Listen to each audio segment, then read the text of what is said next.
Buenas tardes a todos, bienvenidos de nuevo.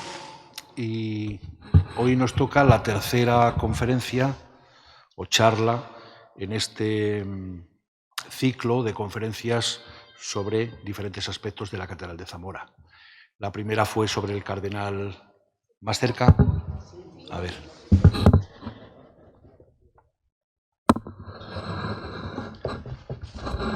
¿Ahora? Sí, muy bien. La primera fue sobre el cardenal Juan de Mella, mecenas o promotor artístico en Roma y en Zamora. La segunda fue sobre el obispo Diego Meléndez de Valdés, también de hacia 1500, mecenas en Roma y en Zamora. Y esta tercera versará sobre la capilla de Santiago de la Catedral de Zamora. Y dirán, ¿cuál es la capilla de Santiago? Porque aquí tenemos la de San Miguel del Santísimo, la de San Nicolás, la de San Pablo, Santa Inés, San Ildefonso, San Juan Evangelista, el Cristo de las Injurias, San Bernardo y nada más, terminamos ahí. ¿Dónde está?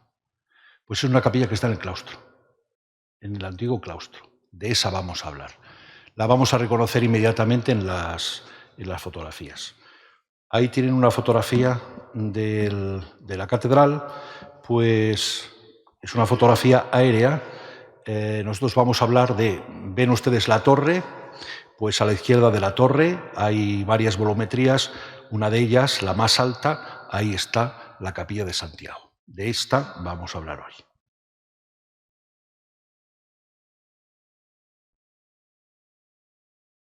A ver, ¿por qué no pasa?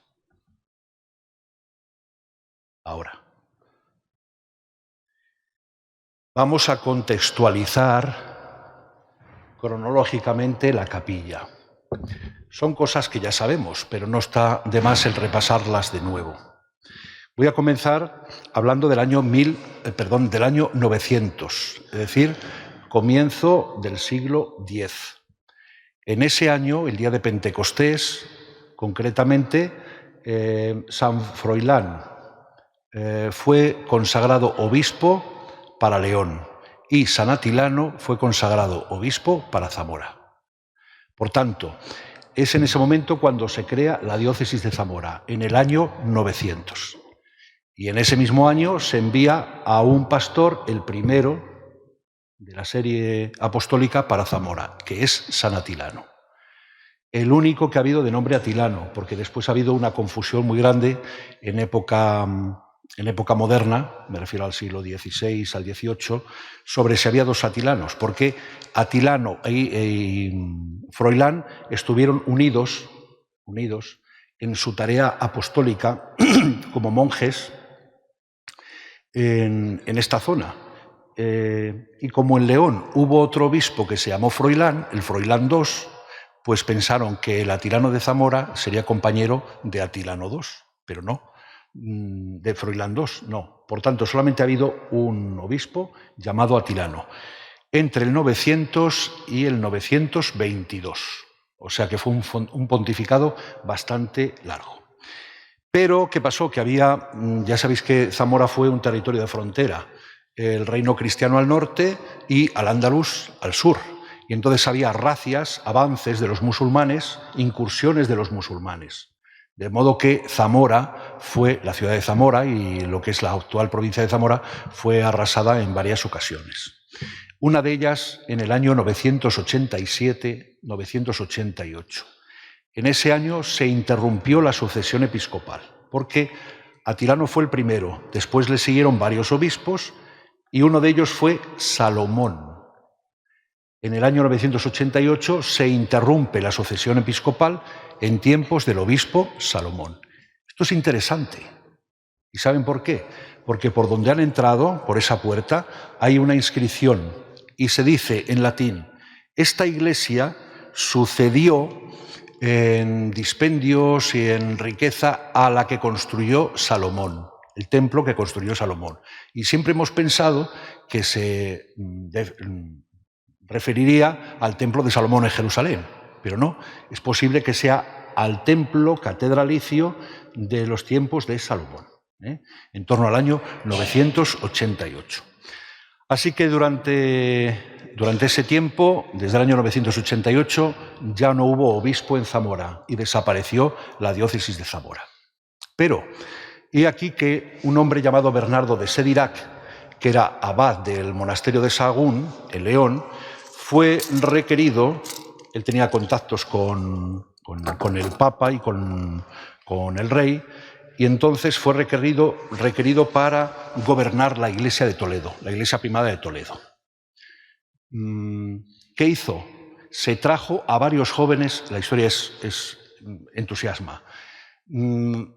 Se hace la convocatoria de una cruzada, el obispo va a la cruzada, a Roma, pero en el viaje tuvo que volver otra vez a Toledo porque se habían levantado en armas y habían nombrado a un nuevo obispo. Entonces el Papa le dijo, no, vuelve otra vez a Toledo y gobierna tu diócesis y déjate en paz de cruzadas, para entendernos y dicho coloquialmente. En su paso por Francia recogió a varios jóvenes y uno de ellos fue Bernardo. Estuvo con él en Toledo y por las noticias que tenemos, por documentos que tenemos, en el año 1121 se restauró la sede de Zamora porque el de Toledo, metropolitano, consagró a ese tal Bernardo, que era joven, como obispo de Zamora. Había un obispo en Salamanca llamado Jerónimo de Perigord. Era francés y él administró el territorio diocesano durante un tiempo. Pero el metropolitano decidió consagrar a Bernardo para que fuese obispo de Zamora. Eso, digámoslo así, ya lo habían apalabrado. Entonces, en 1121 se sabe que ya pastoreaba la diócesis de Zamora el obispo Bernardo de Perigord. Y lo hizo hasta el año 1149. Eso sucedía en el año 1121, por eso hemos celebrado hace 2 años el 9º centenario de la restauración de la sede episcopal. En el año que hubo una catedral en Zamora está claro. No sabemos si era de época mozárabe o prerrománica, lo que llamamos ahora el arte de la repoblación o prerrománica, pero la hubo. Y vamos a explicar por qué. En el año 1125, según el Chronicon Lusitanum, Afonso Enríquez, que luego sería el primer rey de Portugal, en aquella catedral de Zamora, la primera, ya inexistente, se armó caballero a sí mismo ante el altar del Salvador de la primitiva catedral. O sea que estaba dedicada también al Salvador. Eso en el año 1125. Y un año después, en un acto de concordia celebrado en aquella catedral entre Teresa de Portugal y Alfonso VII de León, la antigua catedral, se dice, resultaba pequeña. Claro, las catedrales de entonces no eran como las de ahora, en dimensiones. Esta es grande y es la más pequeña de Castilla y León, imagínense. Por tanto, hubo otra catedral, pero resultaba ya pequeña. ¿Cómo era? No sabemos. Ya hablaremos un día del estudio de georradar que se hizo sobre el solado del coro y cómo aparece ahí una cripta. Hablaremos de ello. Eso 1126. En el año 1135, el rey Alfonso VII, fíjense que pasan solamente 9 años, desde que se dice que resultaba pequeña, donó al obispo y al cabildo la iglesia de Santo Tomé, la que tenemos en los Barrios Bajos, junto al río, para trasladar allí la sede catedralicia, porque aquí la catedral no se podía ensanchar porque había edificios adyacentes que no dejaban expandir el recinto catedralicio y no tenían las estancias necesarias para el cabildo. El caso es que aunque el rey donó la iglesia, la propuesta no se llevó a cabo. Por tanto, se decidió construir la catedral en el lugar donde estaba la anterior. Nunca fue Santo Tomé catedral. Entonces, don Bernardo murió en el año 1149. 2 años después se inician las obras de la catedral actual, la que vemos ahora mismo, con el obispo Esteban de Saint-Silan, es decir, francés también. Y esto no es algo azaroso. El hecho de que el primer obispo fuese de la zona del Perigord y que el segundo fuese también de la zona del Perigord nos puede conducir a un maestro de obras que plantease el edificio e incluso ejecutase parte del edificio y que ese maestro fuera francés, de la zona del Perigord, evidentemente. ¿Vale? Por tanto, decimos, bueno, es un edificio, sí, románico, hispano, pero esa cúpula y demás, ¿de dónde viene?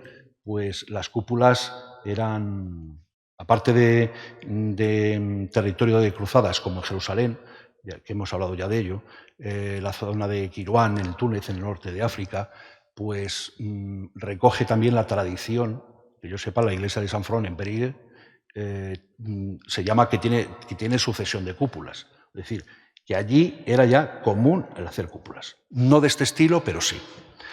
Bueno, pues él mismo, el obispo Esteban de Saint-Cyllin, fue quien consagró el edificio en el año 1174. Pero creo que he dicho alguna vez, o ustedes lo sabrán ya, que el hecho de consagrar un edificio no significa que se haya terminado el edificio. Por tanto, el obispo Esteban lo consagró, pero no se había terminado el edificio. Posiblemente solamente estuviesen hechos los muros hasta una determinada altura.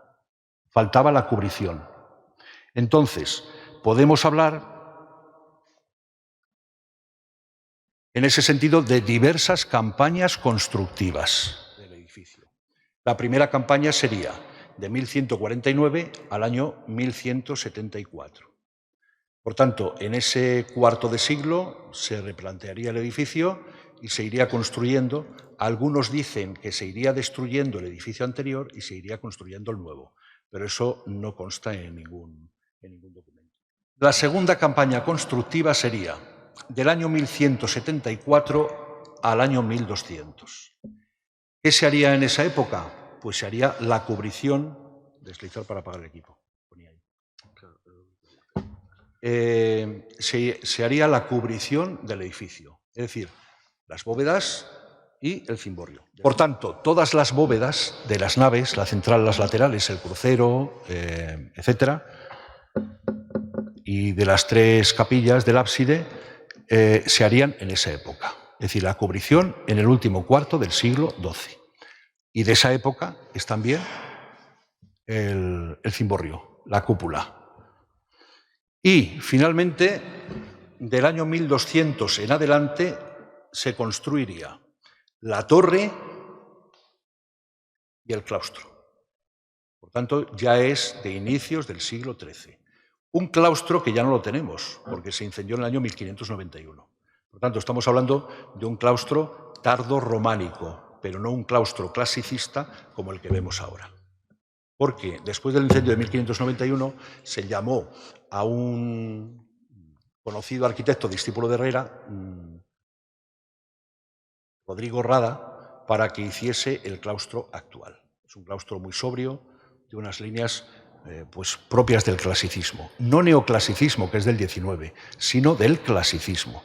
Es decir, de la primera etapa de la época o del arte o del estilo barroco. En ese claustro había diversas capillas y diversos enterramientos. Bueno, pues las tres campañas. Entonces, en ese claustro tardorrománico había diferentes capillas y muchos enterramientos. Ahí, en esa planta que ven, se ve la catedral, lo que es el edificio antiguo, después cómo se ha ido bordeando el perímetro con diferentes capillas y luego al norte construido ese claustro. Pues ahí verán un círculo de color naranja. ¿Lo ven? Pues de esa capilla, que es la capilla de Santiago, es de la cual vamos a hablar hoy. Por tanto, estamos hablando ya de principios del siglo XIII. En los inicios de esa centuria se menciona la obra del claustro y sus capillas. Es posible que el maestro fuese Pelagio o Pelayo, porque aparece en la década de 1210 en documentos del archivo catedralicio como Pelagius del claustro, y que hizo testamento en el año 1219. Por tanto, durante esa época, hasta 1220 aproximadamente, pudo intervenir en el claustro el maestro Pelagio. Ahí tenemos en esa fotografía, digámoslo así, en ese dibujo aéreo, cómo sería el edificio primitivo. Tenemos la cabecera triabsidal, tenemos el crucero o el transepto, sobre él en el centro el cimborrio y después las 3 naves, la central y las 2 laterales. Y en el costado norte, adosado, el claustro, ese claustro tardorrománico. Y en el lado, entre el claustro y la portada oeste, tenemos la torre de San Salvador. La catedral tenía un amplio claustro con dorados artesones al estilo español. Es una frase muy lacónica, dicha por Jerónimo Münzer, que era un médico y un viajero alemán, en el año 1495, que visitó Zamora. Dice, subí a la torre y vi un panorama inmenso, precioso, lleno de huertos, de frutales, etc. Dice algo que me agradó sobremanera. Y dice, un amplio claustro, o sea, grande, con dorados artesones, por tanto la cubrición sería de madera, dorados, al estilo español, que era lo propio de nuestro país. Por tanto, el claustro medieval tardorrománico poseía diversas capillas y albergaba numerosos enterramientos, pero padeció un incendio el 23 de junio, la víspera de San Juan, de 1591. Se celebraba la octava del Corpus, había una procesión por el claustro antiguo, había ramas secas, etc., y un monaguillo, un ayudante, pues se dio la vuelta, prendió fuego con la luminaria que llevaba e incendió el claustro. Estuvo ardiendo, según cuentan las reseñas, que está en el archivo de Simancas, durante unas 7 horas aproximadamente. Así que imagínense qué pasaría. Bueno, pues de este claustro medieval, perviven a nivel estructural 2 capillas. La capilla de San Miguel o del Santísimo, que fue reformada en el siglo XVI, y la capilla de Santiago, de la que vamos a hablar ahora. Por tanto, la capilla de Santiago es del segundo cuarto del siglo XIII. Está ubicada en la panda oeste del claustro. Se adhiere a la torre, de la que es coetánea, porque se hicieron a la vez. Es un espacio cuadrado, cubierto con bóveda de ojivas y con una ventana románica, luego lo veremos. A principios del siglo XV funcionaba ya como sala capitular. Sala capitular, ¿por qué se llama así? Porque era el lugar donde los capitulares o canónigos se reunían. ¿Para qué? Pues para hacer actos jurídicos, para hacer actos administrativos, incluso para nombramientos, hacer contratos, compraventas, arriendos, etc. Por ejemplo, de modo anecdótico les contaré que fue en esta capilla de Santiago donde se formalizó el contrato con Juan de Bruselas para hacer la sillería coral. Y los nombramientos se proclamaban allí, etc. Y las reuniones se hacían allí, en la capilla de Santiago. Era, por tanto, sala capitular. Y funcionó como sala capitular hasta el año 1925, en que pasó a ser la sala capitular la sacristía de la capilla de San Ildefonso o del Cardenal. Por tanto, sala capitular desde el siglo XIV por la documentación, hasta 1925. Y desde 1925 dejó de ser sala capitular y fue, hasta el año 2016, vestuario capitular. Es decir, donde los canónigos se revestían con el traje coral para ir al coro. La estancia fue renovada en el siglo XIX, debido posiblemente a la humedad que recibía del nivel exterior. Es decir, el nivel de la capilla era este, el nivel exterior era este. Entonces saben que las humedades se transmiten y por capilaridad suben por los muros. Entonces, ¿qué decidieron? En vez de rebajar la cota del exterior, decidieron aumentar la cota del exterior. Y no solucionaron nada, porque las humedades siguieron introduciéndose en la sala. Manuel Sipos, que era un maestro de obras, proyectó la planimetría en agosto del año 1827, y ahí tenemos el plano y el alzado, que después la obra no se hizo conforme a esa planimetría, pero bueno, nos ayuda a entender que en ese año es cuando se hace el primer proyecto. Y las condiciones y el presupuesto, que fueron 9.000 reales, fueron presentados por Manuel Sipos, el mismo, y Narciso María Rodríguez, pero ya en julio de 1830. O sea que pasaron 3 años que estuvieron dubitativos sobre si hacer o no hacer la obra. Finalmente se realizó. Las condiciones o las estipulaciones se conservan en el archivo y allí se dice que había que hacer de piedra las puertas y las escaleras de acceso y hacer un pasamanos con balaustres de hierro, utilizando los que tenía ya la fábrica de algunas ventanas, es decir, material sobrante. Más, levantar el solado y macizar el subsuelo con escombros y tierra para que el nivel quedase más alto que el de la superficie exterior. Embaldosar con el solado que tenía anteriormente. Cegar los vanos, enlucir las bóvedas y los muros, haciendo, en esto lo recalco porque fue una sorpresa lo que vimos después, haciendo pilares angulares, en los ángulos. Eso que ven pintado de amarillo, ahí, hacer esos pilares, se dice allí.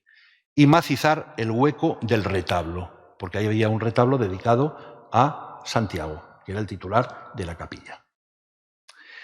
La obra que se hizo enmascaró por completo la fábrica original, de modo que no conocíamos lo que vamos a ver después. ¿Qué pasó? Que el solado del vestuario capitular, que era de madera, estaba podrido. Entonces, en el Cabildo se decidió sustituir ese solado por otro, porque estaba defectuoso en su conservación. No es una obra programada del Cabildo, porque no sabíamos lo que nos íbamos a encontrar.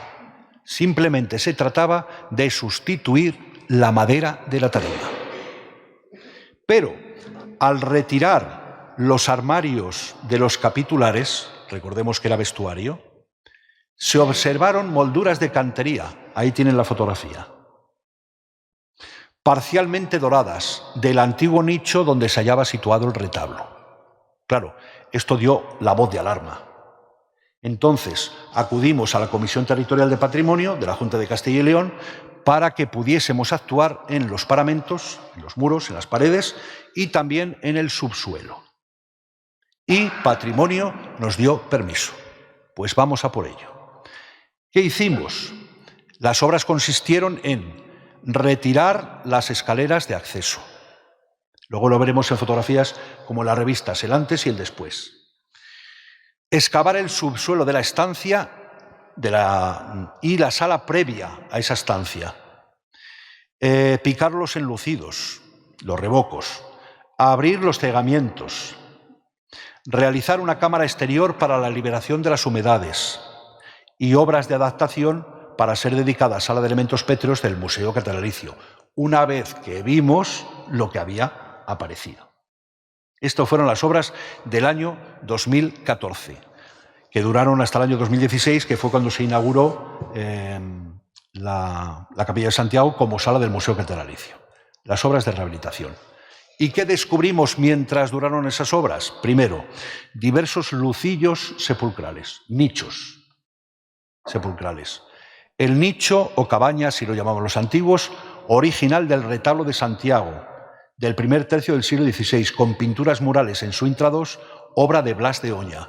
Blas de Oña es un pintor zamorano que vivía en la zona de la Colación de San Antolín y que aquí en la catedral pintó también el San Cristóbalón, que está enfrente de la puerta que da el acceso a la catedral desde el claustro. En su fondo se hallaba el epitafio de Vilida y su hijo Fernando García, que era canónigo del siglo XIII. Por tanto, se conservó. Una ventana tardorrománica, con arco doblado de medio punto y parte de otra ventana. Luego, pinturas murales de la primera mitad del siglo XVI en el arco que comunicaba la estancia previa con la propia capilla. Lo veremos. Y luego el solado medieval original, que ahora se llegó hasta el solado original y luego se cubrió con losas del antiguo suelo de la catedral. Los plementos pétreos de la bóveda, de crucería de la capilla, de la primera mitad del siglo XIII. Y, esto es lo más importante, según mi criterio, 4 columnas con capiteles figurados.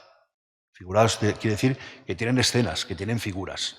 2 de ellos de los cuatro capiteles, 2 tienen restos de policromía y que representan la escena de la resurrección de los muertos y de la entrada en el paraíso de la primera mitad del siglo XIII. Datos técnicos. La obra fue promovida y financiada exclusivamente por el Cabildo Catedral de Zamora, excepto el proyecto que fue financiado por el Obispado. Su importe total ascendió a 180.000 euros, un buen desembolso. Pero claro, cuando la gente se queja de que para ver la catedral hay que pagar, para ver el Museo Catedralicio hay que pagar, pues hay que saber para qué va ese dinero. Mantenimiento, conservación, rehabilitación, pago del personal, la luz, la calefacción, etcétera, todo. Para eso va. Porque los canónigos no cobramos nada, aprovecho para decirlo. Y hoy somos 2. No cobramos nada, lo hacemos gratis et amore, por amor a la Iglesia madre de la diócesis. La dirección fue del arquitecto don Claudio Ignacio Pedrerón Cabo, la ejecución la empresa Adolfo Bernardo, los trabajos de excavación y control arqueológico los hizo Estrato, dirigidos por don Miguel Ángel Martín Carbajo, la iluminación y el sonido los hizo Alteiza, José Martínez Peláez, y la intervención en elementos pétreos, Bernardo Medina Garduño, que es el director de la Escuela Taller de Conservación y Restauración de la Diócesis, y Patricia Ganado Gamazo, que es una acreditada restauradora. Bueno, pues aquí es donde empezamos a ver el antes y el después. El antes está en el ángulo superior izquierdo y el después en el ángulo inferior derecho. Ahí ven 2 lienzos, ambos lados de la puerta, por cierto, ahí siguen y ya restaurados también. Ven la puerta que se mantiene y se retiró la escalera de doble acceso y el antepecho con rejas. Y así es como ha quedado. Lo ven con una puerta no de madera, sino de cristal, mucho más práctica, y decorándolo con algunos objetos que aparecieron durante la rehabilitación. Por tanto, la portada de acceso, primero. Segundo, la cámara exterior, para liberar de humedades. Tercero, la excavación del subsuelo. Fíjense, todo, hasta la cota, digamos 0, hasta el final hasta los cimientos. Ven cómo hay arriba un solado de ladrillo de tejar, por encima estaba el solado de madera, la tarima de madera, que era la que estaba podrida. Y todo eso, como aparece en 1830 en las estipulaciones de la obra, todo eso rellenado con diferentes materiales. Pero claro, como tuvimos también un control arqueológico, pues entonces lo hacíamos minuciosamente, de modo que aparecieron trocitos del nicho que estaba decorado donde iba el retablo. Algunos trozos de cerámica, etcétera, que todo eso se documentó. Ven el solado original abajo y luego el solado que se ha puesto encima, porque cuando se sustituyó este solado en la catedral por el de granito actual, esto se guardó para mejor ocasión también y se aprovechó para hacer el solado de la capilla. Bueno, esa fotografía o esas fotografías están hechas desde la sala previa. Se bajó el nivel desde aquí, que era la entrada, hasta aquí. Todo eso se bajó. Y esto que estaba cegado también llegaba hasta ahí, pues todo eso se bajó. Entonces, así es como estaba al principio y así es como quedó después. El arco con las pinturas, y esto mantuvimos la cantería y colocamos ahí una pieza de enorme valor también que nos había salido en uno de los lucillos que habíamos descubierto en la catedral. El antes y el después. Ahí ven el arco cegado y luego el arco ya abierto con las pinturas. Son pinturas de principios del XVI, con grutescos, que es lo propio de esa época, con guirnaldas, figurillas, etcétera, en diferentes colores, sobre todo gris, azul y color terroso. Bueno, pues esa es la puerta de acceso de la sala previa a la capilla. Y según se entra en la capilla, a la izquierda vemos un arco del muro este que comunicaba con el antiguo claustro, pero que con el claustro del siglo XVII se cegó. Entonces se ha aprovechado para poner ahí una base de acero cortén y colocar la imagen de la Virgen de Bartolomé Ordóñez. Ya lo veremos ahora. También aparecieron lucillos. Ahí tienen uno, es el mismo. A la izquierda está cegado, tapado, y a la derecha está abierto. Este en el muro oeste. La ventana es la misma ventana. Apareció esa ventana, se limpió y así es como ha quedado ya después de la intervención. La bóveda. Fíjense, solamente se conocían los nervios pétreos, pero no sabíamos cómo eran los plementos. El plemento es la superficie que está entre nervio y nervio. Bueno, pues no era de tabiquería, no era de albañilería, era de piedra y, por tanto, de la misma época de la construcción de la capilla, principios del siglo XIII. Ahí ven el transcurso de las obras con el andamiaje.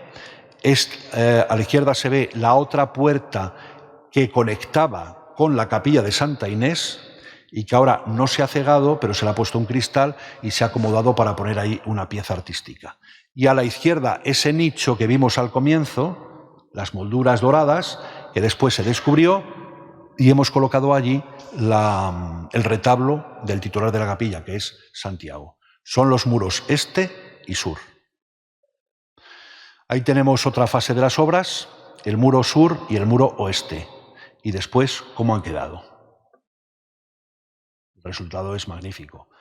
Bueno, el nicho o cabaña del retablo de Santiago, ven cómo está rasurado totalmente la parte superior.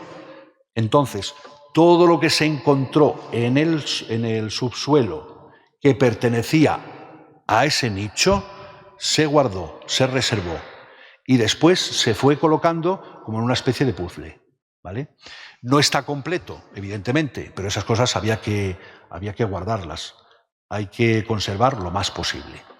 Y después, este retablo que había ido casi como el Señor, de pueblo en pueblo, de ciudad en ciudad, porque este ha estado en el Museo Catedralicio, ha estado aquí en la nave sur de la catedral, ha estado en muchos sitios, pero claro, no se sabía de dónde procedía. Pues encontramos el lugar, claro, un arco escarzano, como es el ático de ese retablo, y allí lo pusimos, porque es el titular de la capilla. Después hablaremos de él.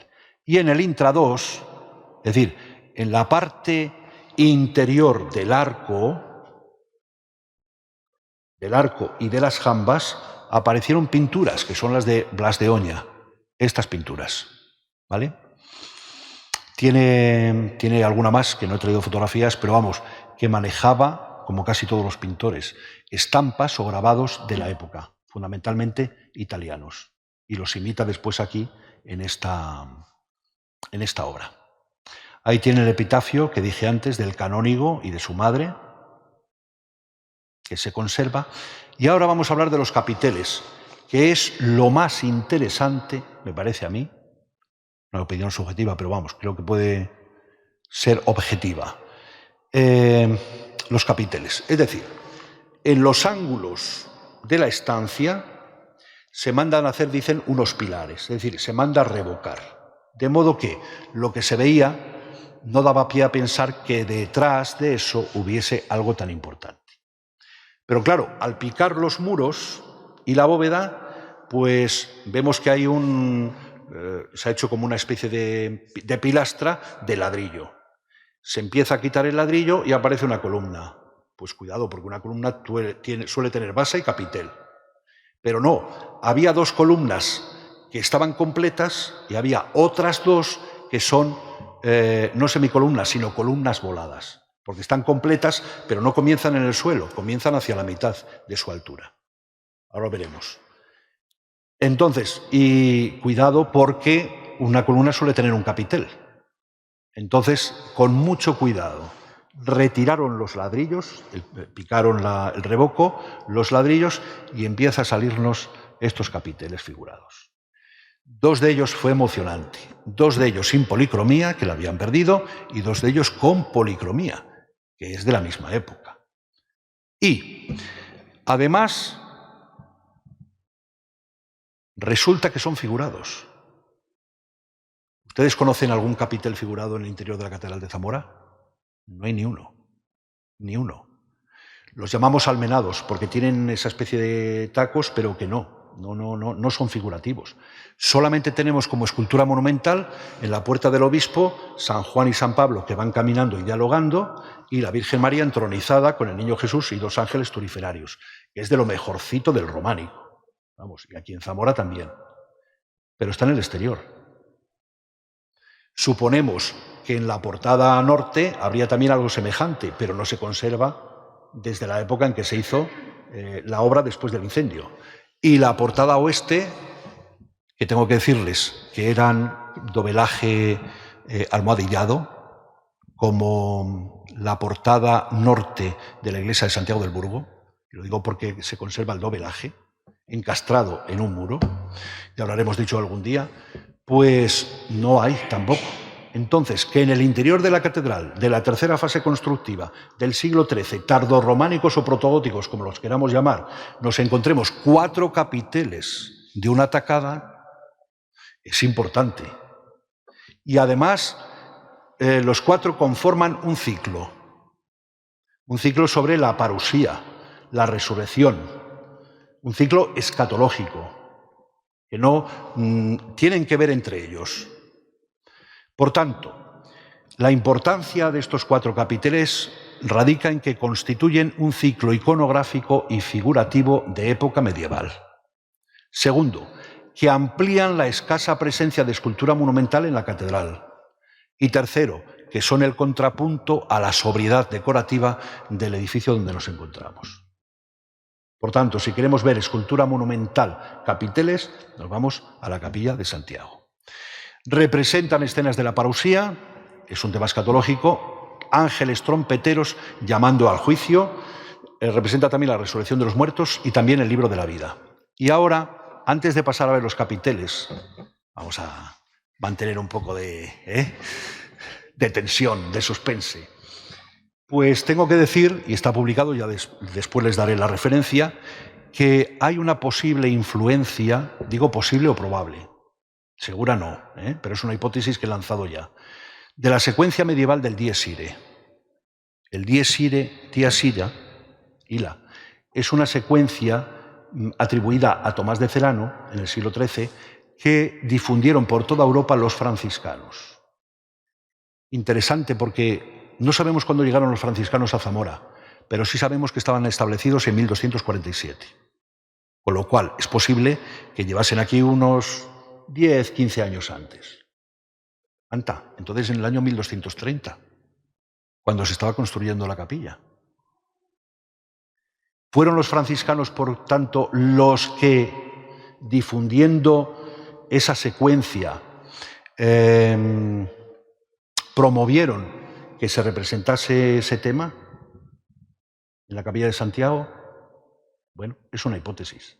Veremos a ver, porque en la historia del arte siempre es debate, ¿no? Entonces vamos poniendo granitos de arena, hay cosas que se caen, se pierden, hay otras cosas que prosperan. Bueno, pues a la espera. El Dies Irae pasó a la misa de difuntos, a la misa de Requiem. Posiblemente conozcan del Requiem de Mozart, el Dies Irae, tan famoso, pero hay muchos más, y el gregoriano. Sin embargo, después de la reforma litúrgica del Concilio Vaticano II, dejó de cantarse y de recitarse en las misas de difuntos, y ha quedado solamente como un himno en la liturgia de las horas.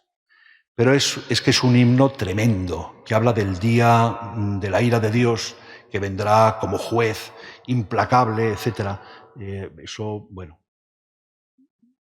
bien, en el siglo XIII está bien, pero en el siglo XX, en el siglo XXI, parece que no, nos damos cuenta de que no coincide mucho con el mensaje evangélico.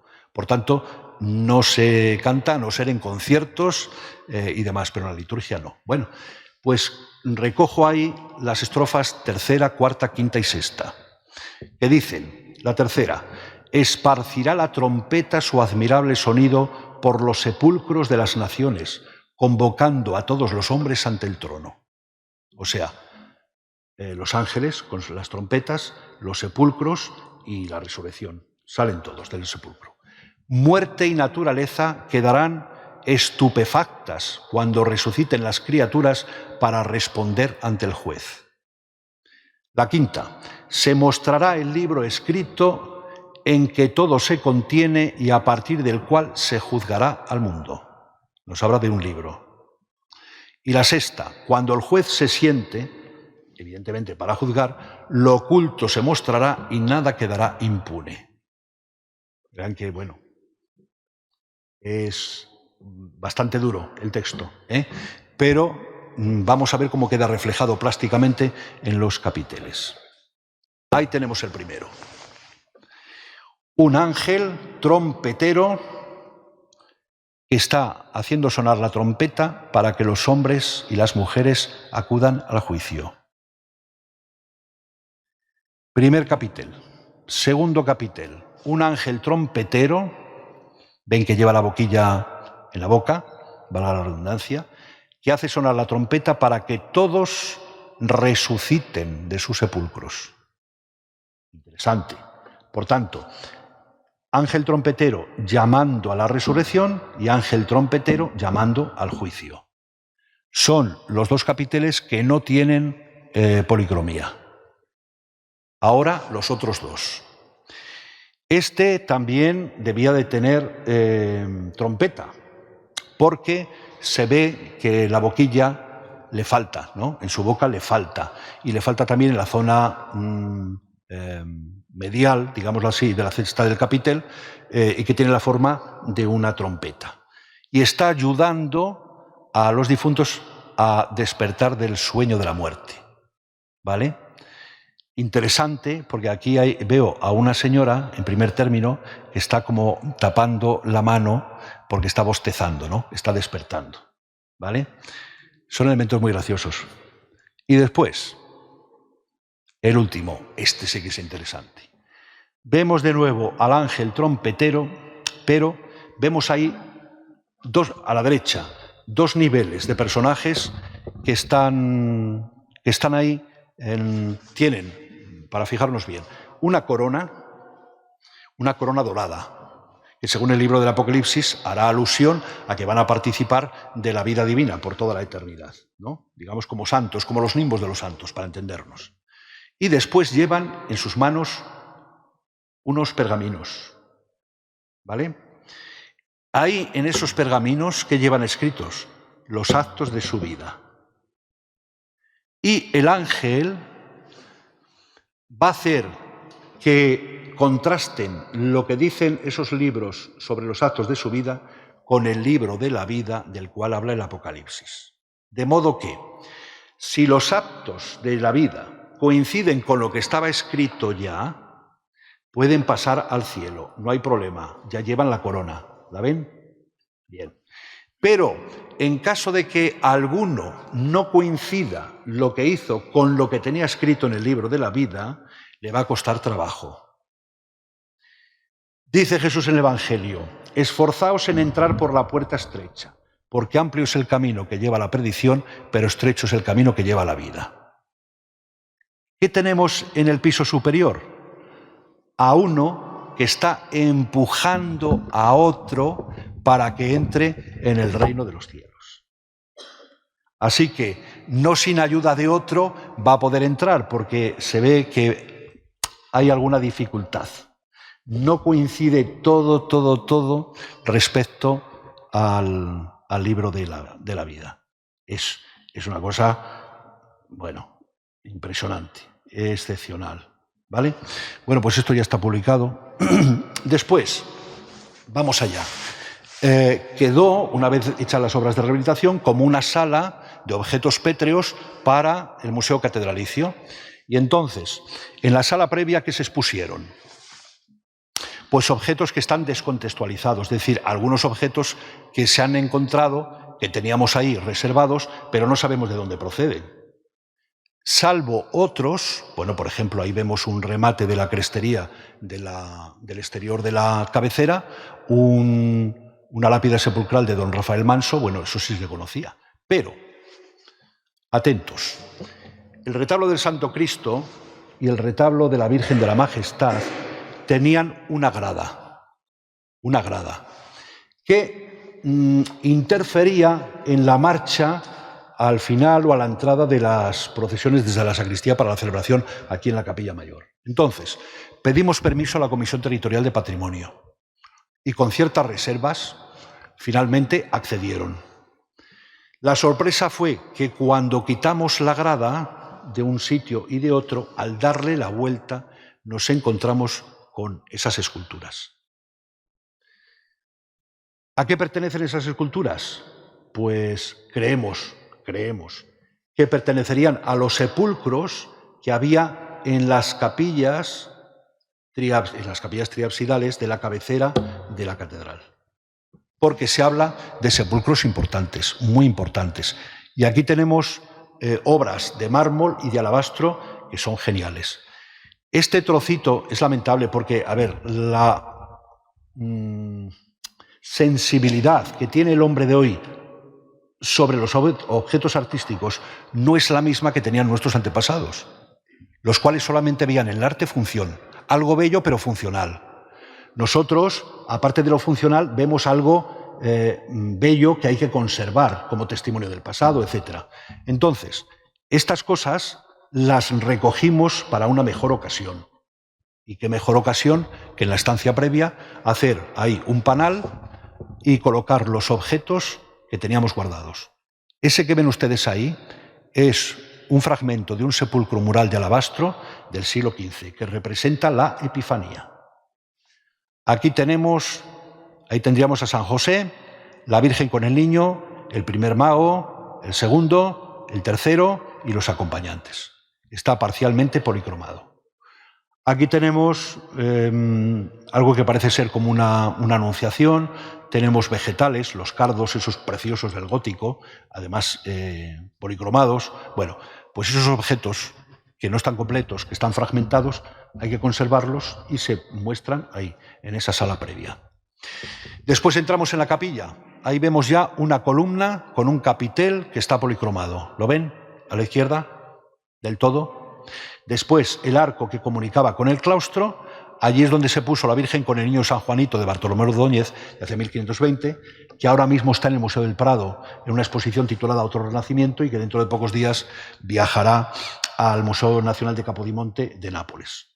Y luego el retablo es un retablo que combina la escultura y la pintura. La escultura es de Gil de Ronza, el escultor flamenco que trabajó tanto en Zamora, que estableció aquí su taller, y la pintura es de Blas de Oña, el mismo que hizo las pinturas del arco del nicho y también, les he dicho, el San Cristóbalón, del primer tercio del siglo XVI.